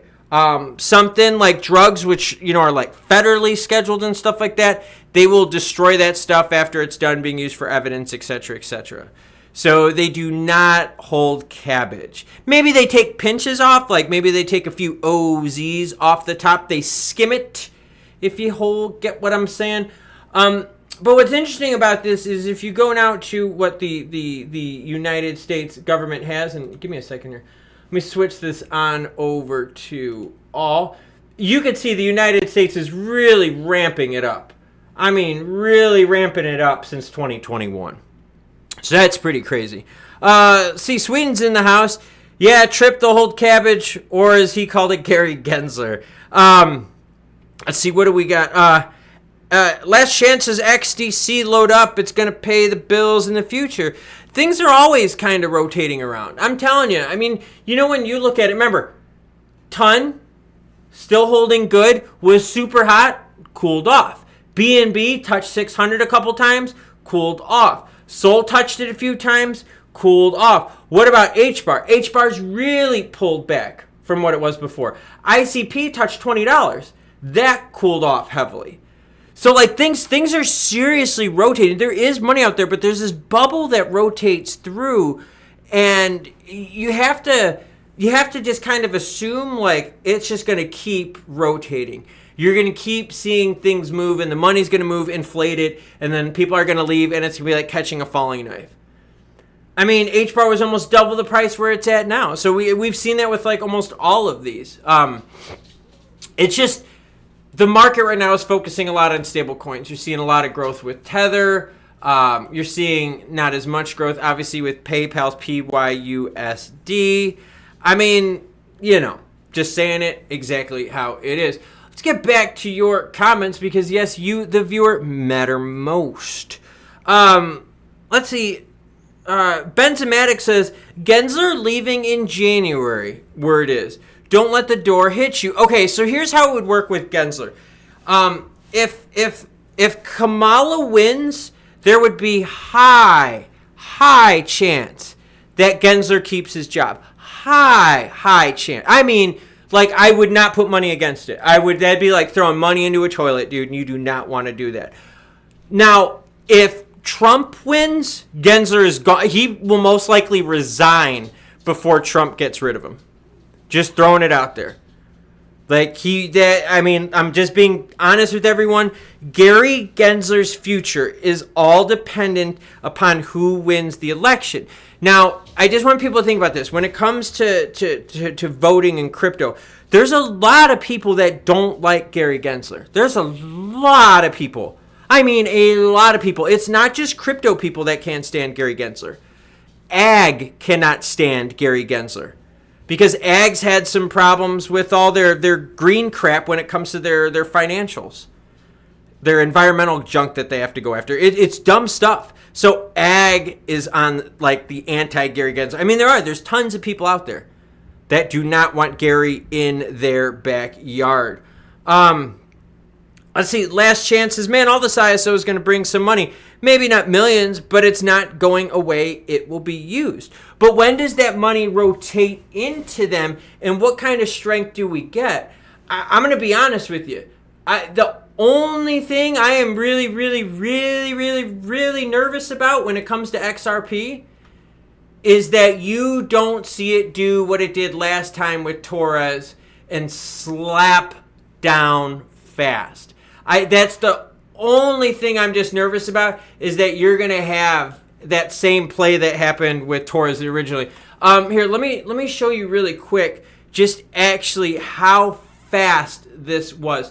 So what we're going to do, we are going to go over here. We're going to open this up. And what we're going to do is we're going to zoom in right here, okay? Look at this. This was the initial Torres pump, okay? So before the Torres pump, XRP was sitting at 47 cents. That candlestick right here, there was not much time to get in on this action. From 47 cents to 93. Now, if you zoom in, and let's zoom in, and let's move this to the 5-minute here. But what we're going to have to do is we're going to have to move this way. Actually, I could have zoomed in. Yeah, I probably could have zoomed in. So let's do that instead. Let's zoom in. Let's go back to 1 day right here real quick. And let's just open this up. And let's zoom in time. And now I'm forgetting which way to do it. But either way, this hit did not last long. My bad on this. And that's the only thing I'm worried about, is that when we start getting to what we're doing here, are we going to see that same move happen? Are we going to see people taking profits right away? If I remember correctly, the candlesticks were like 15 minutes, and they for like significant big hits. I mean, it was such a fast move. And remember too, and let me know as well, for those of you that are watching, have the exchanges been keeping up with the volume? Have there been any delays with people withdrawing money, processing money, anything like that? Let me know, because that was the last problem we had during Torres, was people couldn't even get in. I've got the 5-minute up on the screen right now, so you can kind of see what the action looks like here. Yeah, a couple attempts at 65.5, pushed back, bounced up from 63.50 above that right now. Let's see what's happening. Someone says, why is BTC crashing? I haven't seen anything about BTC. I mean, it's 65,000. We do know that they were doing some Mt. Gox stuff. We also know that the U.S. government was selling some BTC as well. So we do have some pressure being put on BTC, but the market can honestly eat that up real quickly. The market can easily eat that up. Speaking of the greater market, I'm mixed, honestly, about this. I am excited that XRP is doing its own thing. Totally truthful with you. I am happy that there's certain players out there that are close to all-time highs. BTC is close to it. BNB is close to it. TON is close to it. I am excited about that, but I'm not excited that you haven't seen that spread to the larger market, right? XLM nowhere near its all-time high. Link definitely not. Aptos definitely not. ICP definitely not near its all. Like, and that's what I'm saying. I wish there were more players in this sea of crypto that were doing a lot better. You know, I don't know. I've just been hoping that more would flood to peripherals in the market. Octavio says big red candle on the 15-minute calling the crash right now. You know, I don't know. It comes down to Torres, but like, roll it forward. Just roll it forward with me. What if Torres doesn't do anything until late August? What if Torres doesn't do anything until September? Then what happens? Do you think the market can keep up this pressure? Like, you see what I mean? Like, do you think the market can keep this action up? I don't know. It's tough. It's tough. I mean, and this is from a pump that was right from the floor of 40 here. Like, what, 3 weeks ago? 3 weeks and change ago? I mean, the volume has looked pretty good here as of the last couple days. Like, a lot healthier. I'm happy with that. But, I mean, if Torres just sits here and is like, yo, I'm just going to take my time. I'm going to take my time. Dude, will the market be able to keep digesting this? Is there enough money out there to keep the pressure up this high without her saying anything? It's crazy. It really is how one person can be so pivotal to such a big situation. It's really weird. Like, and that's the same thing with Gary Gensler. How can one person be so powerful that affects markets globally, right? His influence on markets globally.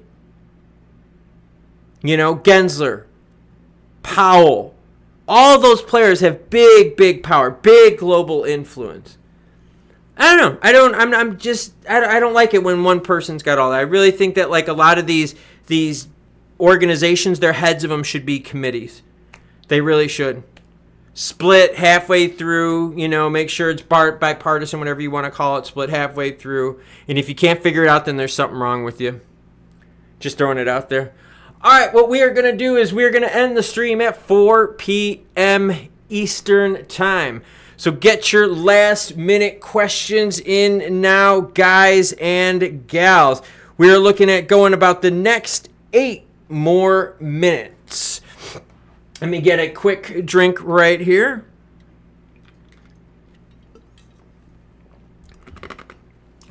Chew a little bit of ice to show you my frustration, just throwing it out there. So, to wrap things up for everyone, Jerome Powell and the Fed decided to pause, but they were a bit more dovish. His demeanor was even soft and his voice was a bit more nice. I know what you're thinking. It sure would be nice if we got Torres to get off her ass. Now, ass is something that a lot of us think about, and I'm guilty of it too. But is there enough junk in that trunk to keep XRP higher than what we've seen? We've looked at government wallets and it's been kinda They're BTC maxis with a sprinkling of ETH and USDT in there. But in terms of the alts that we all love, they are not hodlers, which is kind of sad. But I'm not sad, because Jerome was actually pretty happy. Seemed pretty soft, seemed pretty dovish. So there's your summation, and if you got questions, hit them in the comments right now, because the stream will be ending in a few. That's how we're doing it today. Trick says, catch you all on the next one to insanity and beyond. And Trick, thank you. Seriously, thank you so much, sir, for the support of the channel. And seriously, thank you for the emails. They're seriously stimulating. Seriously cool, man. I love it. Totally look forward to it, man. Peter Gosner says, Klaus, it's been fun.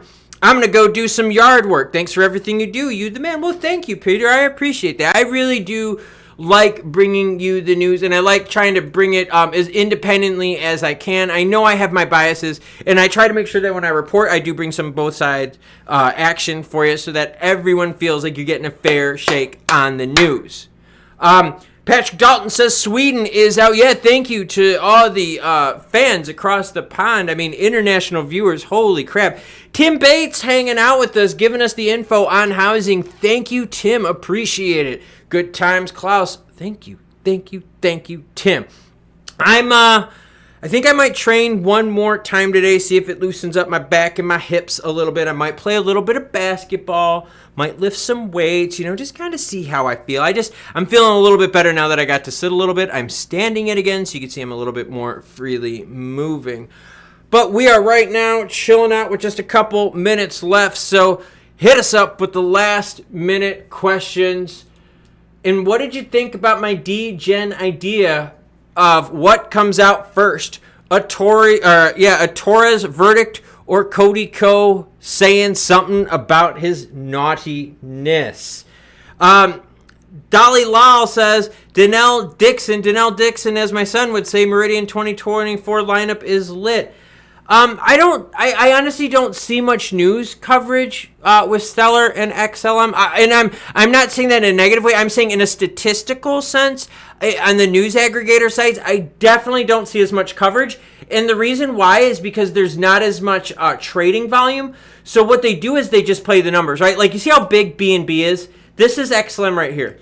BNB is a lot bigger than XLM, so it makes sense that like the bigger quote advertising viewing audience is BNB, so they put more money, more effort in it. Just something I would throw it out there, and that's what I'm just saying. When it comes to XLM, dude, like there's really not even any big media sources that are covering like their tweets either, which is kind of weird.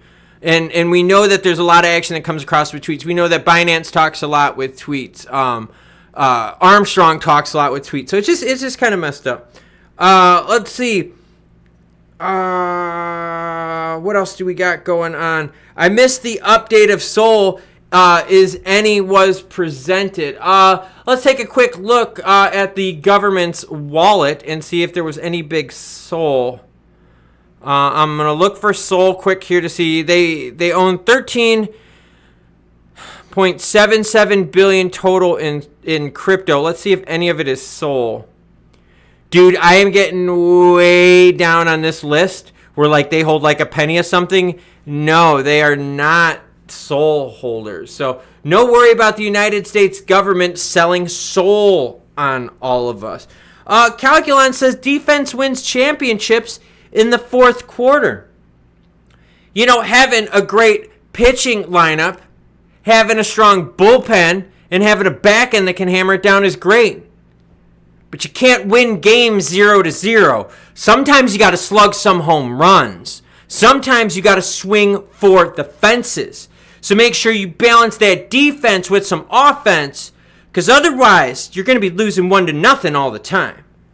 Succinct factuality, says Klaus. Always a pleasure, boss. Until next time. Yeah, seriously, this has been a lot of fun. Sorry for the technical difficulties in the beginning. I really do apologize for that.